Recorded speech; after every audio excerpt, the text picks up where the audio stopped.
चलो जी, word problem आज start कर रहे हैं। तो पहले आपको एनसीईआरटी वाले ही करने हैं। तो जो एनसीईआरटी कॉर्नर करके मैंने दे रखा है, ठीक है, इसमें क्वेश्चन नंबर 11 पे आ जाओ। पेज नंबर 2 पे क्वेश्चन नंबर 11 क्या बोला है? Ravi obtained 70 and 75 marks in first 2 unit test। समझ आ गया? रवि के कितने कितने मार्क्स है? 70 एंड 75। तो marks in first 2 tests 70 and 75। Clear है? Find the minimum marks he should get in the third test to have an average of at least 60 marks. बोला है कि थर्ड टेस्ट में उसको कम से कम कितने मार्क्स लाने हैं ताकि उसका जो एवरेज है वो कम से कम 60 बन जाए। समझ आ गई बात? कम से कम कितने मार्क्स लाने हैं थर्ड टेस्ट में ताकि उसका एवरेज कितना बन जाए? कम से कम 60। कम से कम 60 का मतलब ज्यादा भी बन सकता है। तो ऐसा कर लेते हैं, let marks in third test be x. है ना? ठीक है। क्या गिवन है कि जो उसका एवरेज है, एवरेज वो कम से कम 60 होना चाहिए। यानी जो एवरेज की वैल्यू है या तो ये 60 होगी या 60 से बड़ी होगी। ये बताओ, ये लाइन समझ में आया मैंने क्या लिखा है? जो एवरेज होना चाहिए वो ग्रेटर होगा या इक्वल होगा 60 के। देख रहे हो 60 छोटा है, यानी एवरेज होगा 60 या 60 से बड़ा होगा। एवरेज का फॉर्मूला क्या होता है? Sum of all observation upon number of observation.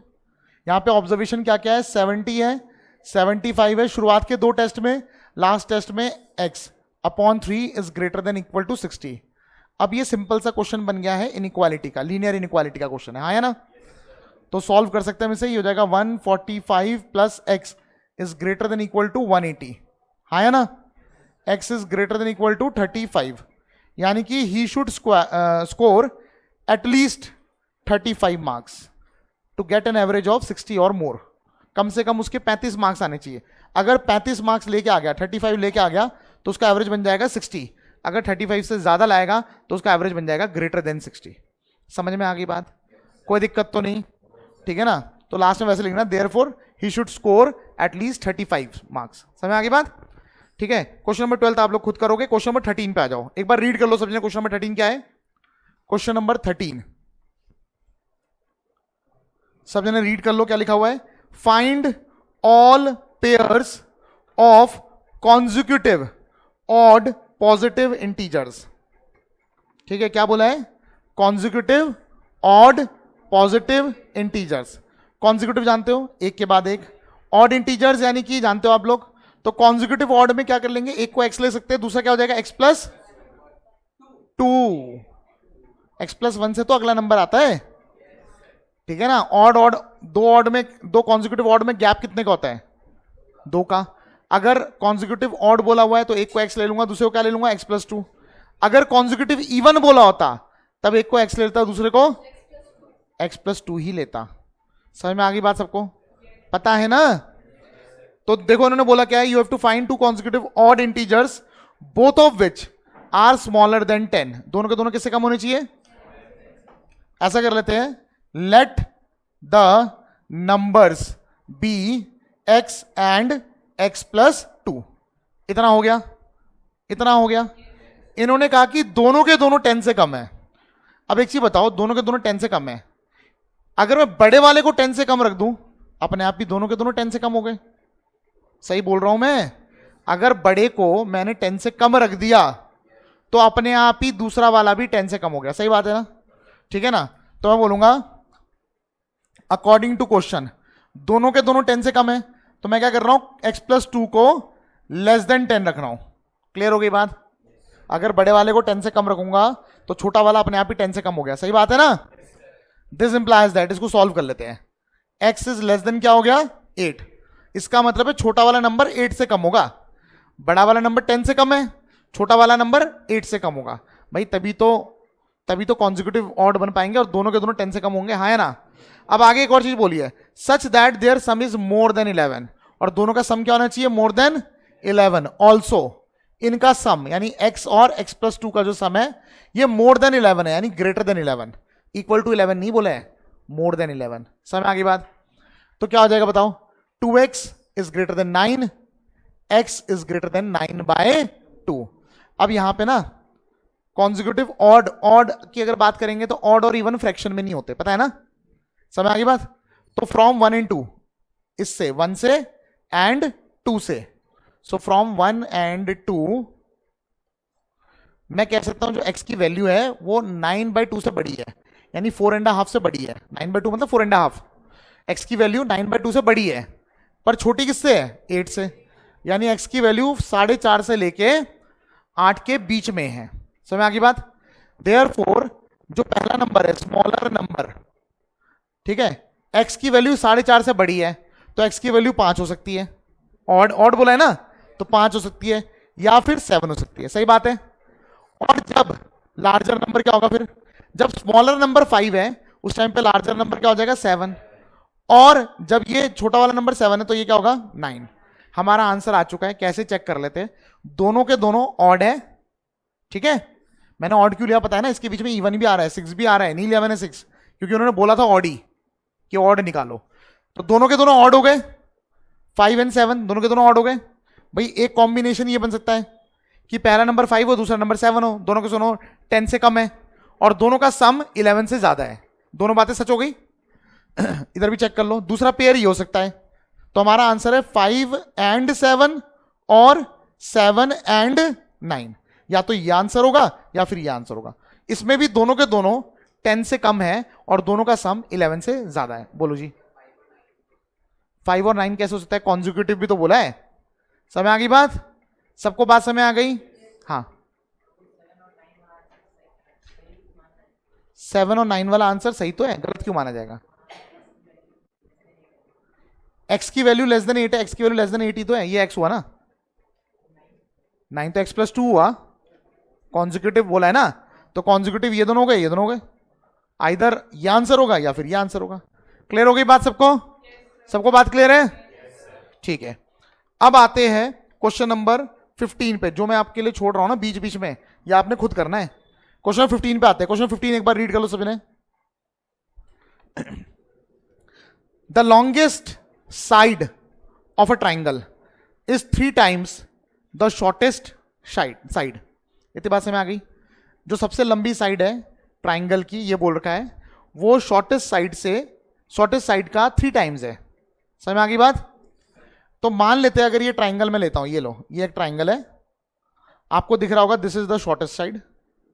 यहां देखो, शॉर्टेस्ट साइड को मैं क्या करता हूं, let shortest side be x, therefore longest side is equal to, इसका 3 गुना है तो 3x। समझ में आ गई बात।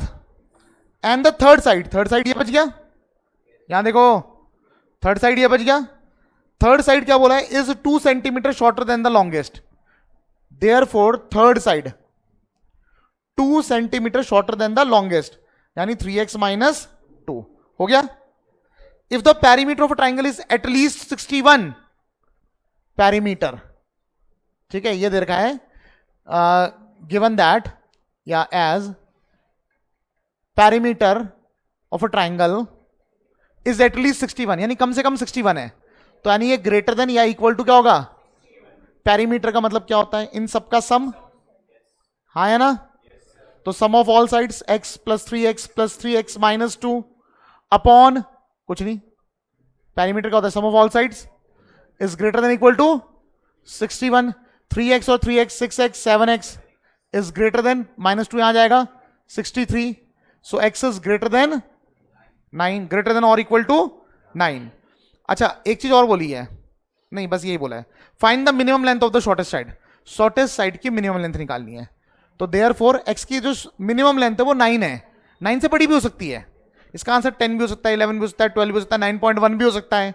समझ आगे बात। इन्होंने बोला था मिनिमम निकालो, तो देयरफॉर ये इन्होंने जो भी कंडीशन दी थी, इस कंडीशन को फुलफिल करने के लिए x की कम से कम वैल्यू क्या होनी चाहिए, 9 चाहिए। तो so minimum length of shortest side is equal to 9 centimetre दिया, मीटर दिया, सेंटीमीटर।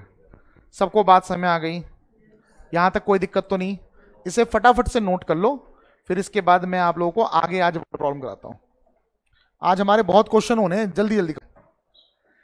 चलो भाई, इतना समय आ गया सबको। अब आ जाओ आप लोग क्वेश्चन नंबर 15 पे।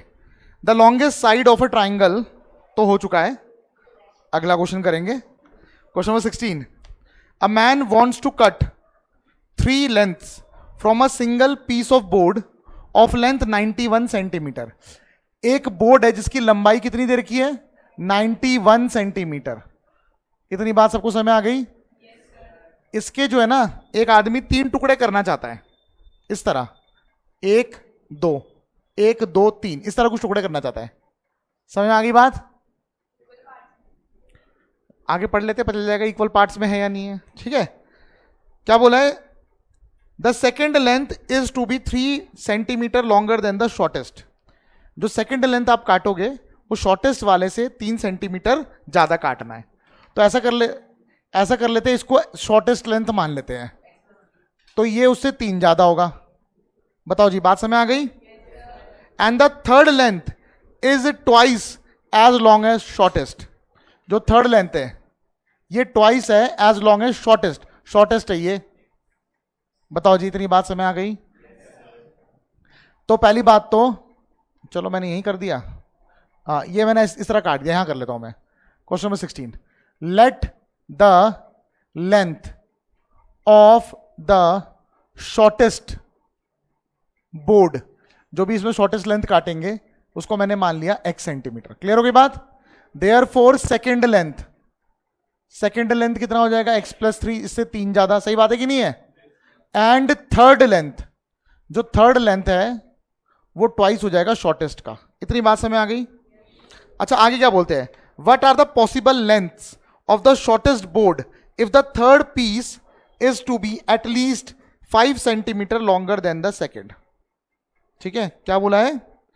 बोल रहे कि the second length is to be 3 centimetre longer, ये तो हो गया है। बोल रहे what are the possible length of the shortest board. Shortest board की पॉसिबल लेंथ क्या होगी? और इन्होंने ये बता रखा है कि the third piece is, according to question लिख लेते हैं, थर्ड पीस यानी 2x। ठीक है, फिर आगे क्या बोला है? Is to be at least 5 centimetre longer than the second. ये जो है ये कम से कम 5 सेंटीमीटर बड़ा है किससे? Shortest board. What are the possible length of the shortest board if the third piece is to be 5 centimetre longer than the second. ये सेकेंड सेकेंड कौन सा है? x plus 3। अब ये अगर बड़ा है इससे, कम से कम कितना बड़ा है? 5। तो ये भाई बड़ा अगर मुझे निकालना है तो माइनस ही तो करना पड़ेगा भाई। अगर मैं ये बोलूं कि मैं तुमसे कितना बड़ा हूं, तो मेरी एज माइनस तुम्हारी एज, ये एक नंबर देगा जो ये बताएगा कि मैं तुमसे कितना बड़ा हूं। और इन्होंने बोला है कि जो ये थर्ड बोर्ड है, ठीक है, ये सेकंड बोर्ड से कम 5 बड़ा होना चाहिए। कम से कम 5 का मतलब है ग्रेटर देन इक्वल टू। बताओ, इतनी बात सबको समझ आ गई? सबको बात समझ आ गई? इस लाइन को दोबारा से पढ़ रहा हूं, ध्यान से सुनो। What are the possible length of the shortest board. Shortest board की पॉसिबल लेंथ क्या होगी? इफ द थर्ड पीस यानी 2x हो गया, ठीक है, is to be 5 centimetre longer than the second. ये सेकंड से कम 5 बड़ा है, तो बड़ा है इसलिए माइनस किया है। कितना बड़ा है? कम से कम 5 बड़ा है, कम से कम 5 बोला है, तो ये जो डिफरेंस है ये 5 होगा या 5 से ज्यादा होगा? बताओ, यहां तक बात समझ आ गई? एक इंफॉर्मेशन तो चलो यहां से मिल गई, ठीक है। ऑल्सो एक और इंफॉर्मेशन है, तीनों लेंथ का जो सम होगा वो या तो 91 होगा या 91 से कम होगा। अब आप बात करोगे 91 से कम क्यों होगा? ठीक है, 91 होना चाहिए, ठीक है ना। एक्चुअली इन्होंने ये बोला है कि शॉर्टेस्ट बोर्ड से 3 ज्यादा ये होना चाहिए, ठीक है, और जो थर्ड पीस है वो इसका ट्वाइस होना चाहिए। तो ऐसा करने के लिए जरूरी थोड़ा ना पूरा 91 यूज हो, उसका कुछ हिस्सा भी तो यूज होता है। समझ आ गई बात? सबको बात समझ आ गई? भाई ऐसा भी तो हो सकता है, फॉर एग्जाम्पल ये 4 ले लिया मैंने, इसकी लेंथ मैंने कितनी काट ली? 4, तो ये 4 + 3 यानी कि 7 हो जाएगा, और ये क्या हो जाएगा? 8 हो जाएगा। समझ आ गई बात? तो ये 4 है, ये 7 है, 4 + 7 11, 11 + 8 19, तो इनका जो कंबाइन लेंथ हो वो तो 19 ही आ रहा है। लेकिन इन तीनों कंडीशन को तो सेटिस्फाई कर गया ना, हाँ या ना? पर अब हमें एक चीज और देखने के लिए बोल दिया उन्होंने कहा है कि आप इस बात का भी ध्यान रखना कि जो आप थर्ड पीस काटोगे वो सेकंड से कम कितना बड़ा होना चाहिए? 5 बड़ा होना चाहिए। अभी जो मैंने एग्जांपल लिया था 4, 7 और 8। तो ये तो इससे सिर्फ एक ही बड़ा है, लेकिन उन्होंने कहा कम से कम कितना बड़ा होना चाहिए, 5 बड़ा होना चाहिए। समझ में आ गई बात? तो उसके लिए ये कंडीशन बना रखी, उसके लिए ये मैथमेटिकल रिलेशन बनाया, और ये दूसरा मैथमेटिकल रिलेशन हो गया। समझ में आ गई बात? तो 91 पूरा होना जरूरी नहीं है, ये 3 मेन कंडीशन है। या तो इस कंडीशन को फुलफिल करने के लिए या तो पूरा 91 यूज कर लेंगे, या 91 से छोटा भी यूज कर सकते हैं। क्लियर हो गई बात? ठीक है, इसको सॉल्व करते हैं। 2x माइनस एक्स क्या हो जाएगा, x माइनस 3 उधर जाके प्लस 3 हो जाएगा। तो x की कम से कम वैल्यू क्या हो जाएगी, x की कम से कम वैल्यू क्या हो जाएगी, 8 सेंटीमीटर। x यानी कि शॉर्टेस्ट साइड कम से कम कितना रखना है, 8 सेंटीमीटर। जो मैं बोल रहा था ना 4 ले लो, फिर ये 7 हो जाएगा, ये 8 हो जाएगा। एक्चुअली में 4 ले ही नहीं सकता, क्योंकि 4 लेने पे इन दोनों के बीच का जो गैप है वो कम से कम 5 नहीं हो रहा है। समझ में आ गई बात? लेकिन अब अगर मैं इसको 8 ले लूं, अब देखो बन रहा नहीं बन रहा, ये 8 हो जाएगा, ये 11 हो जाएगा, और ये 16 हो जाएगा। 11 और 16 में अंतर कितने का आया, 5 का। तो कम से कम 5 का अंतर आ गया ना। समझ में आ गई बात? ठीक है, अब मैक्सिमम कितना हो सकता है भाई, मैक्सिमम का भी तो ध्यान रखना पड़ेगा। पता चला मैंने शॉर्टेस्ट बोर्ड को ज्यादा ही बड़ा ले लिया और फुलफिल ही नहीं हुई कंडीशन, 91 से ज्यादा हो गया, तब भी तो फुलफिल नहीं होगी। तो उसको भी देख लेते हैं। ये हो जाएगा 2x 4x is less than equal to 88, यानी x की वैल्यू क्या हो जाएगी, लेस देन इक्वल टू 22। यानी जो शॉर्टेस्ट बोर्ड है उसकी लंबाई कम से कम 8 हो सकती है, और ज्यादा ज्यादा कितनी हो सकती है, 22। देखो 22 पे क्या हो रहा है, इसको रख दो 22, ये हो जाएगा 22, ये कितना हो जाएगा 25, और ये कितना हो जाएगा ट्वाइस 44। इनका सम चेक कर लो एक बार कितना आ रहा है, 91 आ गया। यानी अब खुद सोचो, अगर मैं फर्स्ट बोर्ड को 22 से ज्यादा रखता तो गड़बड़ हो जाती ना, तब तो ये तीनों बोर्ड बन ही नहीं पाता। तो ये 3 बोर्ड बनाने के लिए मिनिमम कितना रखना है मुझे, बोर्ड की लेंथ 8, और मैक्सिमम कितना रख सकते हैं, शॉर्टेस्ट बोर्ड की, ठीक है ना। तो देयरफॉर शॉर्टेस्ट बोर्ड, ठीक है, कैन बी कहां से कहां तक, यानी एक्स की वैल्यू कहां से कहां तक होती है, 8 से लेके 22 सेंटीमीटर तक। यही पूछा हुआ था। क्लियर हो गई बात सबको? कोई दिक्कत तो नहीं? जल्दी से नोट कर लो, ये एनसीईआरटी के क्वेश्चन है, बहुत इंपॉर्टेंट क्वेश्चन है।